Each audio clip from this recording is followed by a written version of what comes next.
Good morning, everybody. It's Andrea Beem with the Beam Blast.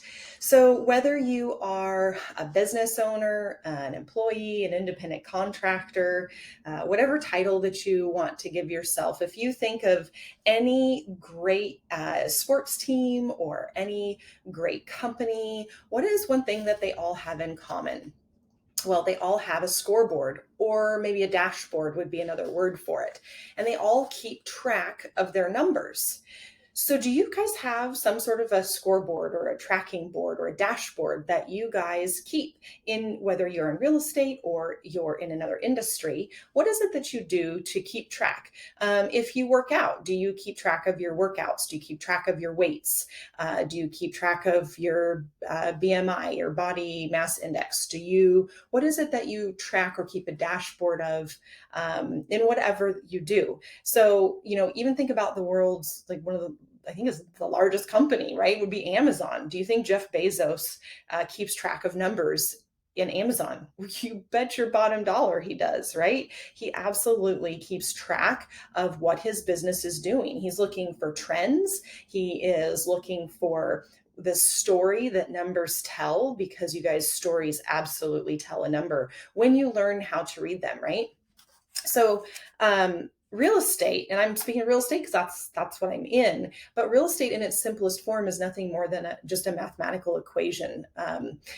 Gary Keller has said that, the founder of Keller Williams, for as long as I can remember, and that is so true. So many businesses really are a mathematical equation. It's not just real estate, right? That mathematical equation could look a lot of different ways, and we'll actually review some of these ways. I'm curious to know, what are some of the things on your dashboard in your business that you keep track of, or maybe not in your business, but in your life? What are some things that are on your dashboard? So here's a couple of examples that I will throw out at you guys. How many people are in your database? If you are a business owner, if you own a business or run a business or are an independent contractor, one of the most important things you could possibly have is a database. Without a database, a lot of times you don't have a business. So, how many people are in your database? What is your net profit percentage? In real estate, and I don't know what it is for all of the, I don't know what it is for all of the industries, but I know for real estate, they say that usually between 20 and 40% on the high end, but 20% on the low end is a good net profit percentage that you should aim for. Now, what is that in your industry? Because I know from past experience that is maybe not the same as other industries, right? I know in the retail industry or in the food industry, their profit margins are much, much tighter. So I'm curious to know what your profit percentages are. Net profit, not gross, net. Another one, what are your measurable targets that you have?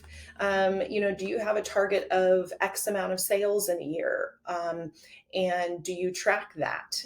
So that would be one example. Another one, what are your actual numbers versus your target numbers? Do you compare the two? If your goal was to sell 50 of something, but you were only at 10, is it important to know that? Of course, that's important to know, right? Because you can adjust and you can pivot. You don't change the goal of 50, but you can adjust and pivot your actions to getting towards 50 if you know that you're off track. But if you don't know, then how can you make any adjustments? So hence the importance of a dashboard or a scoreboard, if you will. So share in the comments below. Let me know what it is that you track in your life and in your business. I want to hear, and we'll see you again soon. Bye.